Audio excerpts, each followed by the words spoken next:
Salamat po sa inyong pagsubaybay sa ating programang Patnubay sa Kalusugan.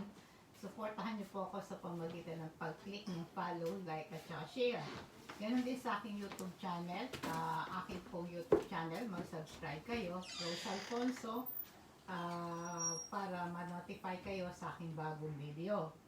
Ngayon po ay nais kong paalala sa inyo na ano man sakit ang nararamdaman nyo, magpa-check up kayo sa doktor. Dapat nyong alamin ano ang reason, ano yung nararamdaman nyo.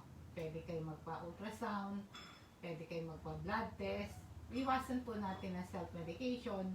Ang mapagkakatiwalaan po natin ay ating mga doktor. Ako po ay nagbibigay lang po ng mga kapirasong advice para alamin natin kung paano alagaan ang ating katawan. Ngayon po ay merong sumulat sa akin si Tito Cruz. Tito Cruz Panganiban. Dok, ako po ay na-diagnose na meron akong tubig sa baga.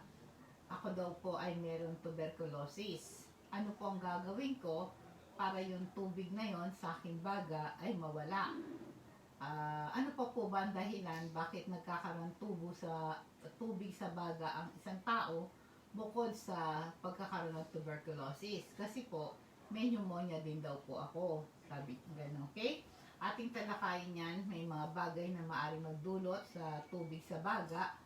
Nasabi po kanina yung tuberculosis, yung pneumonia, o na-expose ka sa mga toxin, o nagkaroon ka ng injury sa chest wall mo, o dahil sa pag-exercise sa mga matataas na altitude, o kaya dahil sa sakit sa puso, o dahil may sakit ka sa kidney, nagkakaroon ka ng tubig sa baga. Dahil pag naipon yung tubig sa baga, nahihirapan ng ating puso na magbomba ng dugo at nahihirapan ng ugat upang ipakalat ang oxygen at nutrients sa kinakailangan ibang organo ng ating katawan.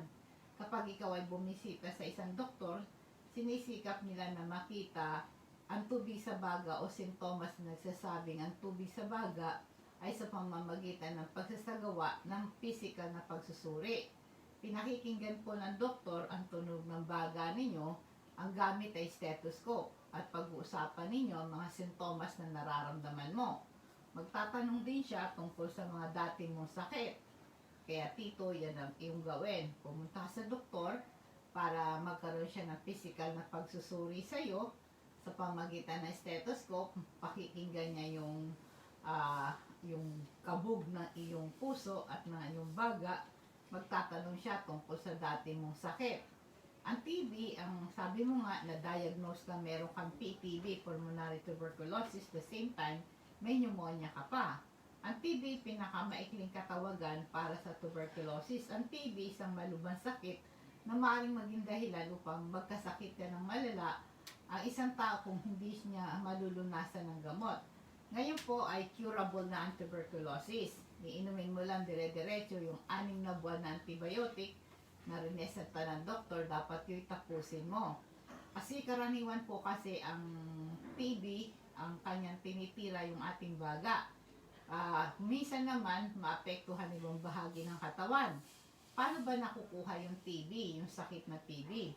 Ang tuberculosis po ay may kakalat sa pamagitan ng hangin. Kapag ang tao may aktibong infection sa TB, ay umuubo, bumabahin o dinadala ang kanilang laway sa hangin. Karaniwan ng infection ay walang sintoma at hindi aktibo. Ngunit halos isa sa 10 hindi aktibong infection sa kalaunan po ay magiging aktibong sakit na rin yan. Lalo na pag humina na ang iyong immune system. Paalala po sa vitamin C. Dapat mag-inom pa ng vitamin C para lumakas ang immune system mo. Kasi ang vitamin C, ito ay supplement, pampasigla ng iyong immunity. Nag-encourage siya ng production ng white blood cells, sinatag natin lymphocytes. Ito, the soldiers of the body na lumalaban sa sakit at infection. At nare-reduce din ng panganib na magka-cancer ka, maiwasan ng mga sakit sa mata tulad ng cataracts at glaucoma. Ang vitamin C po ay powerful antioxidant, nakakapagpalakas ng natural defense. At nare-reduce din yung uric acid sa level sa dugo at napiprevent yung gouty attack. Napiprevent din po ng vitamin C ang iron deficiency, essential sa paggawa ng red blood cells at mag-transport ng oxygen throughout the body. Mabibili po ito sa ating Salagman Building, kanto ng Blumentritt at Rizal Avenue. Sa ibaba natin, nasa baba tayo ng Blumentritt LRT Station, may 7-Eleven sa ibaba ng building. At meron po tayo security guard doon. Hanapin nyo si Moss. Pwede sa kanya kayo bumili. Duty po siya doon Sunday to Friday, 8 to 4 po ng hapon. Kung malayo kayo sa Lagman Building, pwede po kayong mag-PM o mag-private message sa aking Facebook page, Patnubay sa Kalusugan. Sabihin nyo kung ano yung order ninyo at anong ang pangalan, address at CP number nyo para ma-deliver po ng LBC. Meron lang po tayong shipping fee. Yun po yung nabayad natin sa LBC sa pag-transport ng items sa bahay ninyo. No? Ngayon, alam po natin ng ating dating presidente ng Pilipinas, si Manuel L. Quezon, namatay siya sa tuberculosis. Yung Filipino actor, na famous actor, namatay sa tuberculosis, si Rene Recuestas. Ito po ay noong July 24, 1993 sa Quezon City. Ito isang comedian and actor na si Rene Recuestas, no? Pagkatapos din po, ito rin pong alam natin, si Napoleon Bonaparte sa history. Meron po itong poor judgment of lack of medical knowledge at that time at saka negligence. Sabi po, hindi na diagnose ng doktor na siya po meron tuberculosis. Ito rin po ang sanhi, sabi ng merong findings mula sa kanyang autopsy na dahil din na-diagnose yung kanyang pulmonary tuberculosis, ito rin daw po ang sanhi ng kanyang pagkamatay. Ito rin po si Marcelo Hilario del Pilar, no? Si MH del Pilar, kilala natin. Siya po ay namatay July 4, 1896. Ang pen name po niya ay Plaridel. Ito ay Filipino writer, lawyer, journalist, and Freemason. Si Marcelo del Pilar, ito ay tinatawag na nating Plaridel, namatay siya sa tuberculosis sa Espanya noong July 4, 1896. Ganon din po si Andrew Jackson, ito ay American soldier, at naging 7th President ng United States noong 1829 to 1837. Si Andrew Jackson, namatay po siya ng June 8, 1845 sa edad na 78. Ito po ay combination ng heart failure and tuberculosis, no? So maraming mga kilalang tao ang namatay sa tuberculosis kasi nung panahon nila ay wala katulad ngayon yung coronavirus, ang dami namamatay sa coronavirus, wala pang natuklasan na gamot. Ganon din nangyari sa kanila, kaya nangamatay sila sa tuberculosis dahil hindi pa natuklasan ang gamot para sa tuberculosis. Pero maswerte tayo ngayong panahon ngayon, meron na pong gamot sa tuberculosis, tuloy-tuloy lang na antibiotic, 6 na buwan, iinumin mo yon. Paalala po muna sa Sanchera Oil. Ito'y langis na pinagsama-samang tulad ng Acapulco, pansit-pansitan, luyan dilaw, luya, bayabas, oregano, malunggay, gota cola. Mabisa ito sa sakit ng ulo, sa sipon, lagnat at trangkaso, sa sinusitis at ubo at pamamalat, saka stiff neck, sa may kabag, pampaginhawa ng hininga, pinahod mo sa dibdib, sa dysmenorrhea, rheuma, arthritis at pulikat, ganoon din sa varicose vein. Ganoon din po sa mga patay na kuko para mabuhay. Ito rin po yung maganda sa mga allergy. Ganoon din po, hindi kakakagatin ng lamok pag pinahid mo yung Sanchera Oil sa balat mo at pampatay ito ng kuto at lisa, no? Alam mo, ang karaniwan po sintomas po ng infection sa tuberculosis, pangmatagalang pag-ubo at bahid ng dugo na plema, nilalagnat, nagpapawis sa gabi at nangangayayat. Ang diagnosis po ng aktibong tuberculosis ay umaasa sa radiology. Ito'y tinatawag nating chest x-ray, pati na rin yung pagsusuri sa pagculture ng likido ng katawan. Ang diagnosis na hindi aktibong tuberculosis, umaasa sa tuberculin na pagsusuri sa balat, yung skin test na tinatawag, sinusuri din ang dugo. Ang paggagamot ay mahirap, nangangailangan ng maraming antibiotic. Pinapainom ito ng mahabang panahon, 6 months po, no? Kailangan po kapag may tuberculosis ka, huwag kang makisalimuha sa ibang tao kung kinakailangan dahil ito po ay nakakahawa. Ang pulmonary tuberculosis ay infection sa baga na nagbumula sa isang uri ng bakterya, Mycobacterium tuberculosis. Bukod sa baga, ang bakterya na to pwede rin kumapit sa bato, sa buto at utak. Meron po akong pamangkin sa Pampanga. Ito po ay nagkaroon siya ng tuberculosis sa matres. At natuklasan, akala mamatay na siya, akala cancer, yung pala'y tuberculosis sa matres niya. Dito kaya hindi lang pala sa baga, pwede rin magkaroon ng tuberculosis sa kidney. May dalawang uri po ng pulmonary tuberculosis. Yung latent tuberculosis, ang bakterya po ay nananatili sa katawan at hindi ito nagdudulot ng simptomas. Normal ang resulta ng chest x-ray kaya hindi agad nalalaman. Ito hindi nakakahawa, ngunit kailangan pa rin mabigyan lunas upang hindi lumala, lalo pag mahina na ang kanyang immune system. Merong active na tuberculosis. Itong bakterya na to dumadami at kumakalat sa baga. Maring magdulot ito ng simptoma, komplikasyon sa loob lang ng ilang linggo o buwan. Ito po ay nakakahawa. Paalala po sa activated charcoal. Ito ay very effective na natural remedies na home treatment sa digestive problem, food poisoning, diarrhea, kabag, sinisikmura, digay, maasim na sikmura o bad breath. Iwas tetano o infection sa sugat o kung narabis ka, nakagat ka ng aso o pusa. Ang first aid na dapat mong gawin dito pag nakagat ka ng aso o pusa o nasugatan ka ng malalim to prevent tetano, hugasan mo ng saganang tubig, running water at sabunan mo ng maigi. Matagal na tubig na banlawan mo, running water dapat tsaka sabon. Tapos patuyuin mo, pagkatuyo ay lagyan mo siya ng agwaksinada or betadine or alcohol, tapos lagyan mo ng charcoal powder, no? Activated charcoal po natin, ito po ay effective natural remedy for digestive problem, kaya ito po ay very safe. Kaya sa mga drug overdose, nare-reduce din ng bloating at nagpe-prevent ng hangover ang ating activated charcoal, no? Ang simptomas po ng tuberculosis, nasabi ko po ito ay nagdudulot ng simptoma na ito po ay madaling makahawa at makapinsala, na meron kang chronic cough, walang tigil at matinding pag-ubo, madalas matagal pa ng 3 linggo, may dugo ang plema mo, naninikip ang dibdib mo habang huminga ka, umuubo, at ikaw ay pag bumabagsak ang timbang mo, nilalagnat ka lalo na sa gabi, pagkapagod ng katawan mo, nagpapawis ka sa gabi at nawawalan ka ng ganang kumain.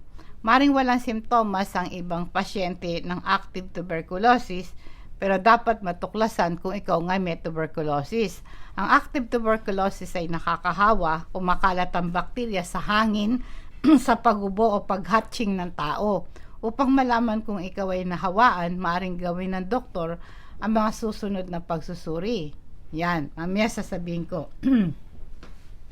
Alam nyo, habang tayo nagkakaedad, ang ating immune system ay bumababa.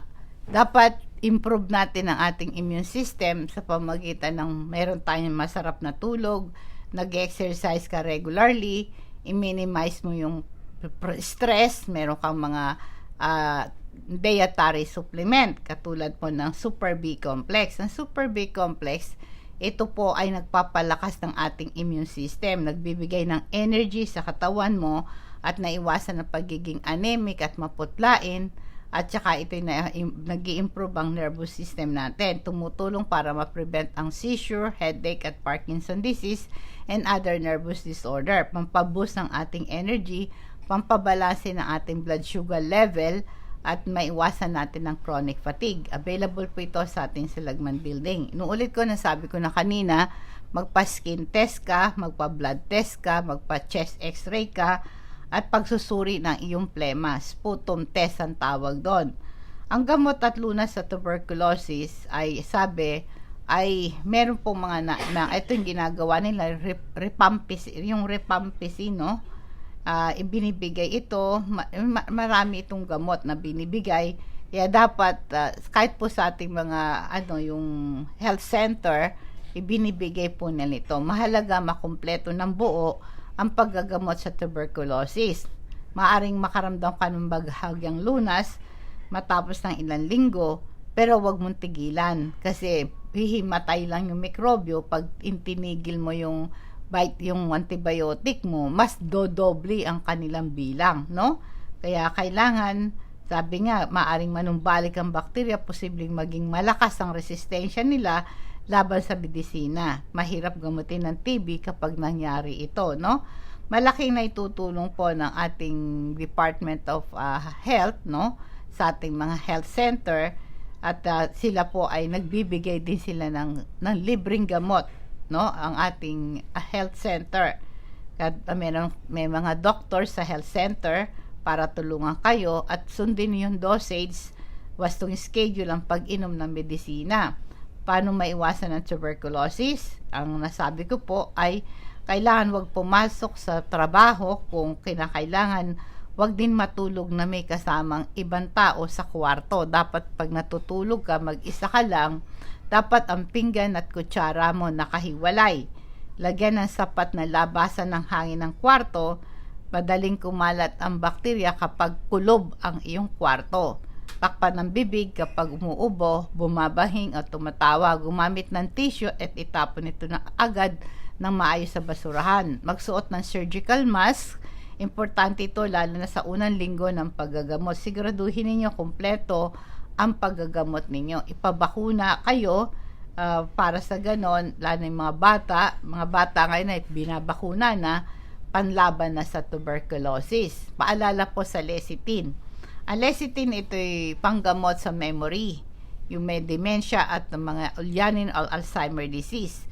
Nagbibigay sa ating katawan ng choline, importanteng role sa ating memory. Ina-activate niya yung mga sluggish mind at nag-i-improve ang memory, nagpo-provide sa katawan mo ng ingredients necessary pag mag-produce ng neurotransmitter na acetylcholine. Ang lecithin ay kino-convert na acetylcholine, itong substance na mag-transmit ng nerve impulses sa maraming signal sa ating utak. 30% po ng ating utak ay lecithin, kaya mas maganda mag-take kayo nito. May mga home remedy sa tuberculosis. I-apply nyo to kaya ikaw tito, para mawala yung tubig sa baga mo. Kasi pag humihina na yung baga mo, pwedeng maapektuhan yung puso mo. Kaya nagkakatubig ka sa baga. Alam po natin, pinaka most dangerous of all time, parang salot din itong tuberculosis na ito. Ayon po sa research, minom ka ng 2 litro ng tubig sa isang araw. Importante ito, hindi lang sa nauuhaw ka. Nauuhaw ka, hindi ka nauuhaw. Dapat kumpletuhin mo yung 2 litro ng tubig sa maghapon. Minom ka ng para ma-reduce yung pag-ubo mo at saka pagkahapo mo. Makakatulong po ang pag-inom po ng tubig sa mga mayroong tuberculosis. Nakakatulong para ma-prevent ang dehydration. Mas tumatapang ang bakterya ng tuberculosis kapag natutuyo ang kanang tubig sa katawan, no? Nagiging active sila. Ang garlic, ito'y natural antibiotic. Ang garlic, ito'y blessing of the nature. Maaring sa natural home remedies mo sa tuberculosis. Yung sulfuric acid na sa garlic, meron siyang role sa pagpatay sa bakterya. Ito pong garlic na to, napapabagal ang development ng bakterya sa loob ng ating katawan. Kumain kayo ng sariwang garlic, no? Dikdikin mo ng pinong-pino, 1 butil ng bawang, lagyan mo ng honey, 1 kutsara, pigaam ng 1 kalamansi, inumin mo to twice a day, maring umaga, wala pa laman ng tiyan, bandang 3:00 ng hapon. Mag-inom din kayo ng orange juice, fresh orange, hindi yung nasa tetra o nasa bote, fresh orange, no? Ito po ay alam natin ng tuberculosis, the respiratory problem. Ngayon, yung orange juice, nag-offer siya na treatment sa tuberculosis, no? Pinapanatili niya healthy ang baga mo, itong healthy, no? Pang-prevent ng tuberculosis infection. Ang orange juice, natural na orange, pipigain mo to, may great impact sa ating immune system. Paalala po sa ating calcium, magnesium, ito po ay mineral, pampalakas ng ating buto at ngipin. Ang calcium nagre-regulate ng muscle function, nagpe-prevent ng muscle cramps. Ito'y natural remedy sa pagkahilo o vertigo and osteoporosis. Ang ating pong calcium, ito'y tumutulong para mag-release ng melatonin. Ang melatonin, ito po'y naturally occurring hormone, nagre-regulate ng masarap na tulog. Kaya pag umiinom ka ng calcium magnesium, nakakapag-produce ka ng melatonin para sumarap ang tulog mo. Ang calcium magnesium din, isang ingredients, treatment sa acid reflux, kumokontrol ng GERD, ito'y nag-work na antacid, itong calcium magnesium. Okay? Kung kayo po'y meron tuberculosis, magkakain po kayo ng saging. Ito po'y maraming vitamins at calcium ang saging, nag-i-improve ng immune system mo. Kaya kung nasasuffer ka ng tuberculosis, nakaka-relieve ng lagnat at fever ang banana. Kaya napipigil ng banana yung pagpapawis sa gabi. Pagkatapos, mag-inom po kayo ng sabaw ng nyog, coconut milk, coconut water, no? Yung coconut water, yung buko, di ba, bumibili kayo, magagata kayo. Minsan tinatapon lang nila yung tubig sa palengke. Magdala kayo ng lalagyan nyo, humingi kayo, tinatapon lang nila yon, sahurin mo yon. Ito po ay, ito po ay merong essential nutrients, binibigyan ang katawan mo ng energy para labanan ng tuberculosis. Magkakain ka rin ng apple, isang treatment sa tuberculosis yung apple.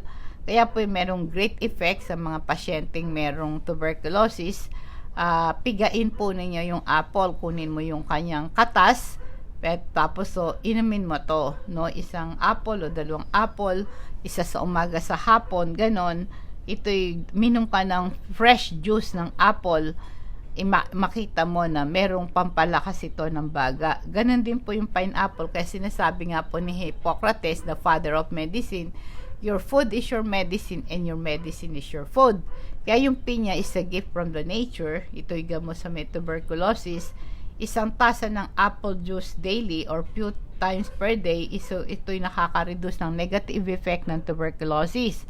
Ang pineapple juice nakaka-dissolve ng mucus, nakakapagpabilis ng recovery mo. Kaya pinaka-best home remedy ng tuberculosis, pati sa mga bata, pineapple juice, at saka yung pineapple, apple juice, and banana, no?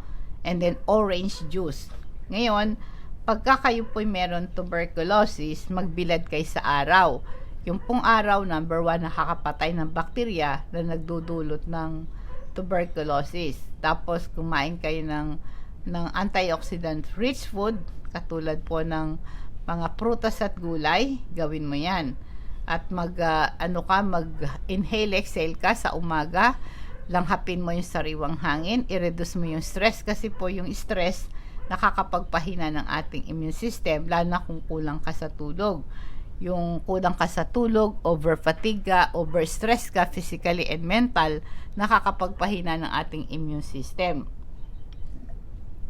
Kaya kailangan nakakatulog ka, no? At saka iwasan mo yung mga junk food, mga red meat, fried food or junk food, iwasan mo to, no? Paalala po sa omega-3 fatty acid, ito'y nakakapagpabagal ng development ng bara sa mga ugat, bara sa puso, ganon, nare-reduce ang abnormal heart rhythm, naiwasan ng heart attack, stroke, naiwasan yung pagkumpol-kumpol ng platelets, nagkukos ng blood clot, pampababa ng cholesterol at saka ng triglycerides, ang omega-3 fatty acid.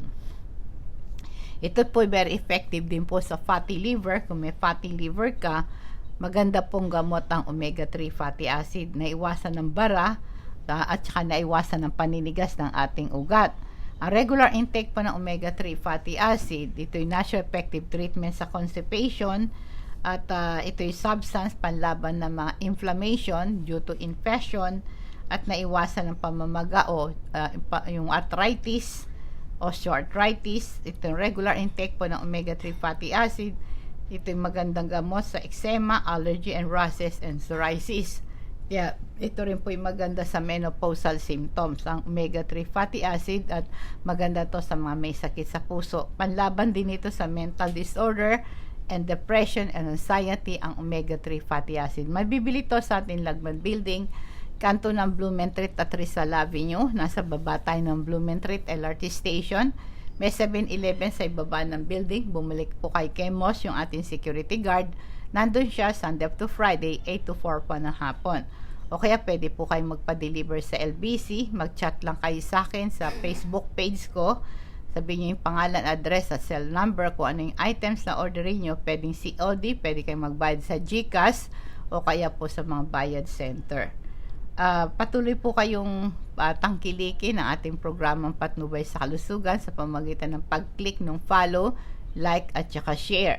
Suportahan niyo rin po ako sa aking YouTube channel. Mag-subscribe po kayo sa pangalan ko, Rose Alfonso, para ma-notify kayo sa aking mga bagong video. Ngayon po ay ating food for thoughts. Ang sabi dito, don't panic. In a moment of panic, panahon na nagpapanik ka, hinga ka ng malalim. Kalmantihin mo ang iyong kaisipan at katawan mo. Yan ang dapat mong gawin. Pagkatapos, buksan mo ang Bible mo, Isaiah chapter 41 verse 10. Ikaw na aking hinahawakan mula sa mga wakas ng lupa at tinawag kita mula sa sulok niyaon at pinagsabihan kita, ikaw ay aking lingkod, aking pinili ka at hindi kita itatakwil. Sabi po ng Panginoon, ito sabi niya kay Isaiah, huwag kang matakot sapagkat ako'y sumasa iyo, huwag kang manlupaypay sapagkat ako yung Diyos, aking palalakasin ka, tutulungan ka, at alalayan ka ng aking kanang kamay, ng aking katwiran. Don't panic, I'm with you. Kasama ko kayo, sabi niya. Diba, like kong sinasabi sa Genesis 28 verse 15, ang sabi ng Panginoon kay Jacob, alalahanin mo, kasama mo ako, ililigtas kita saan ka man pumaroon. Kaya po yung the presence of God is the presence of help. Sabi niya, there's no need to fear for I am your God. Sabi niya, I give you strength, I'll help you, I'll hold you steady, keep a firm grip for you. Kaya sabi niya sa Tagalog, huwag kang malupaypay sapagkat ako yung Diyos. Ang sabi pa, huwag kang matakot sapagkat ako'y sumasa iyo. Palalakasin kita, tutulungan kita at alalayan kita ng aking kanang kamay ng aking katwiran. Kaya po sa Matthew chapter 6, 25 to 34, sinasabi ko nga sa inyo, huwag kayong mabalisa tungkol sa inyong kakainin at sa tingnan nyo mga ibon, hindi sila nagtatanim ni umaani man o kaya nagtitipon sa kamalig, ngunit pinakakain sila ng iyong ama na nasa langit. Hindi ba higit kayong mahalaga kaysa sa mga ibon? Sino sa inyo ang nakapagpapahaba ng kanyang buhay ng kahit isang oras sa pamamagitan ng kanyang pagkabalisa? Bakit kayo nababalisa tungkol sa inyong pananamit? Isipin nyo kung paano tumutubang mga bulaklak sa parang, hindi sila nagtatrabaho ni gumagawa ng damit. Ngunit sinasabi ko sa inyo, kahit si Solomon sa kanyang karangyaan, hindi nakapagdamit ng kasing ganda ng mga bulaklak na ito. Kung dinadamitan ng Diyos ang mga damo sa parang na buhay ngayon at kinabukasan ay ginagatong sa kalan, kayo pa kaya kay liit ng yung pananampalataya sa Kanya? Kaya bakit ka mag-worry? Pag nagwo-worry ka, ibig sabihin kulang ang yung pananampalataya. Kaya sabi niya sa verse 31, huwag kayong mag-alala na baka kayo kapusin ng pagkain o numinaw damit. Hindi ba't ang mga hintil ay nababahala tungkol sa mga bagay na ito? Alam na ang inyong ama na nasa langit ang kailangan ninyo lahat ng ito. Ibig sabihin, bago mo pa hinihingi sa Diyos, alam na ng Diyos kung ano ang kailangan mo. Ngunit higit sa lahat, bigyang halaga ninyo ang kaharian ng Diyos. Ang pamumuhay ng ayon sa kanyang kalooban, ibigay nyo sa inyo ang lahat ng mga bagay nito. Kaya sabi, kaya huwag ninyong alalahanin ng bukas, sapagkat ang bukas ang mag-aalala sa sarili niya, sapat ang inyong mga suliranin sa bawat araw. Kaya mabuhay, sabi niya ganon, upang kayo'y mabuhay o kaya'y tungkol sa susuotin ng iyong katawan, di ba't ang buhay ay higit na mahalaga kaysa sa pagkain at katawan kaysa damit? Di ba mas mahalaga ang buhay kaysa kabuhayan? Kasi po yung kabuhayan, pag nawala, pwede mong balikan. Pero pag ang buhay nawala, wala na pong kapalit. Sabi niya, magandang gabi po. Sumainyo nawa ang biyaya at kapayapaan mula sa Diyos nating Ama, Panginoong Hesukristo, and God bless us all.